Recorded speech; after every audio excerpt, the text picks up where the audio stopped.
آج اس مسئلے کا حل بتانا چاہتا ہوں۔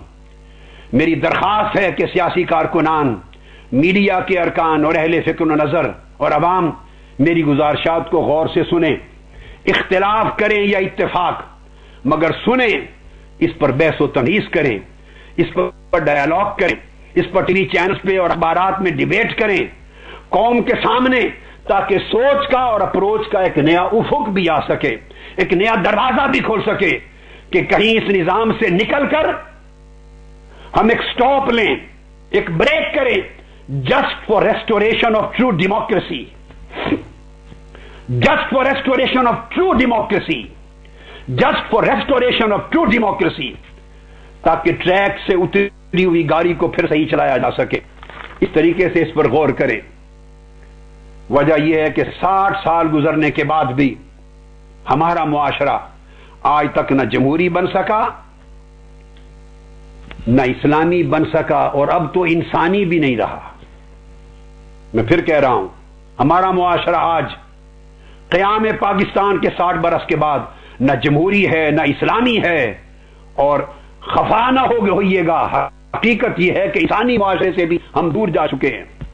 پاکستان کی قوم نہیں رہی، ایک بے سمت اور بے مقصد ہجوم بن گیا ہے، ہم بکھر گئے ہیں۔ یہ قوم نہیں رہی، یہ معاشرہ اسلامی معاشرہ نہیں رہا، یہ جمہوریت حقیقی جمہوریت نہیں رہی۔ اور واقعہ یہ ہے کہ ہمارا معاشرہ اس وقت نہ جمہوری ہے، نہ اسلامی ہے، اور ہمارا ملک نہ ترقی یافتہ ہے، نہ ترقی پذیر، ہم زوال پذیر ہیں۔ اس لیے اگر آپ اختلاف کریں تو عرض کر دوں، جس ملک میں اور معاشرے میں سیلاب زدگان کی امداد کے لیے آنے والے دنیا بھر کا سامان کھا لیا جائے، اور کمبل، پیسے، کپڑے مارکیٹ میں بک رہے ہوں،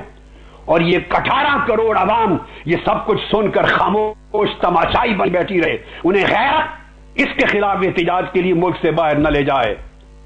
اس معاشرے کو اسلامی، جمہوری اور انسانی کہیں گے؟ جس سوسائٹی میں زلزلے میں شہید ہونے والی مائیں، بہنیں، بیٹیاں،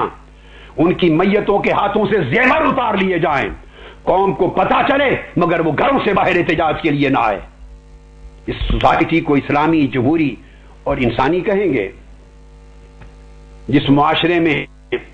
بڑے مجمع میں لوگوں کو آگ لگا دی جائے، ان کی آنکھوں میں آگ کے تپے ہوئے سلاخ ڈال دیے جائیں، قتل کر دیا جائے، جسم ٹکڑے کر کے پھینک دیے جائیں، اور معاشرہ ٹس سے مس نہ ہو، اس معاشرے کو کیا کہیں گے؟ جس میں باپ اپنے بیوی بچوں کو قتل کر دے، اپنی بیٹیوں سے بدکاری کا مرتکب ہو، خودکشیاں ہوں، خود سوزیاں ہوں، اور پورا معاشرہ ٹس سے مس نہ ہو رہا ہو، جس کے دائیں بائیں پڑوس میں قتل ہو جائیں اور کسی کی آنکھ میں آنسو تک نہ آئیں، اس معاشرے کو آپ کیا کہیں گے؟ خدا کی قسم، ہم 1947 میں ایسے نہ تھے، 60 برس پہلے ایسے نہ تھے، 50 برس پہلے ایسے نہ تھے، ہم 40 برس پہلے ایسے نہ تھے۔ ہمیں نام نہاد فوجی اور جمہوری رہبروں نے، ان آمروں اور جمہوری رہنماؤں نے رفتہ رفتہ اس قوم کو، معاشرے کو اس تباہی کے حال پہ پہنچا دیا، جس میں نہ اسلامی قدریں بچی، نہ جمہوریت بچی، نہ انسانیت بچی۔ ہمیں دیکھنا یہ ہے کہ ہمیں تبدیلی کیسے واقع ہو۔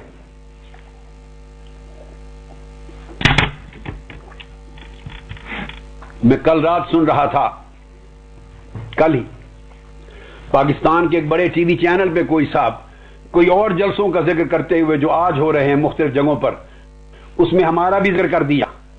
اور کہا کہ لگتا ہے کہ کوئی اسٹیبلشمنٹ کا اشارہ ہے، خدا کے لیے بدگمانی کے گناہ سے بچو، جنہیں اشارہ ہوگا وہ کبھی برملا اس کو رد نہیں کر سکتے۔ آج کے دن تک کسی اسٹیبلشمنٹ کا اشارہ تو درکنار مجھ سے رابطے کی جرات نہیں ہے، اشارہ ہے تو فقط مجھے قرآن کا اشارہ، سنت محمدی کا اشارہ، اسلام کا اشارہ، رب ذوالجلال کی رہنمائی کا اشارہ، میری غیرت کا اشارہ، درد مندی کا اشارہ، میرے اخلاص کا اشارہ ہے۔ میں فقط اپنا فریضہ اس قوم کی رہنمائی کا انجام دے رہا